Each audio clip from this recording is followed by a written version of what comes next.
So this is the matcha that's always been around, and I think it's also what they've used abroad.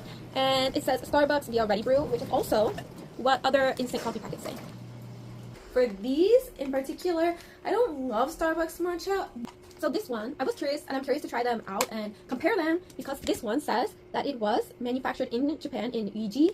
I'm gonna put it here. And then also it says packed in Japan using micro-ground tea manufactured in Japan. Now it doesn't say that it's 100% farmed in Japan anywhere, but it is from a Japanese company, and it's probably what they use like abroad as well. Now Korea decided, with the matcha boom, like a bunch of like crappy indie like ceremonial grade matcha places came up, because Korea grows matcha in Jeju, but there's always been good matcha options in Korea, but there hasn't been demand, so there's only been small companies. So I don't trust any of these new companies just popping up. Like, it's giving grifting. One made me curious because it said Osulak.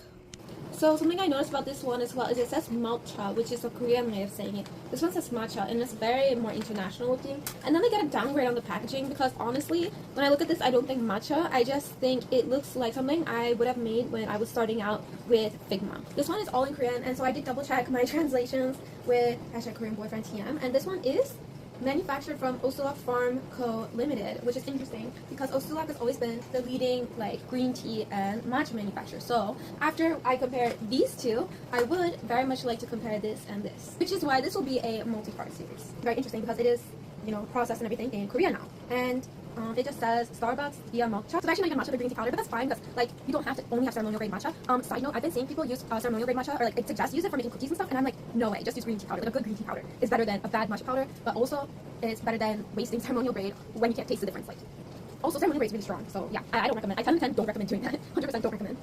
It says a few locations in Korea and then Jeju. Something I did find interesting about this one is that, at least according to my translation, it says sugar and green tea, and it says domestic in parentheses 16%. So it seems like it only has 16% of the Korean green tea powder, and we don't know where the rest was farmed in or manufactured from. So that's interesting to me. For both of them, the ingredients are just green tea powder and sugar. For both of them, they don't contain milk. They're actually kind of matcha powder, just extra ground up matcha powder. My guess is that this one is gonna be better.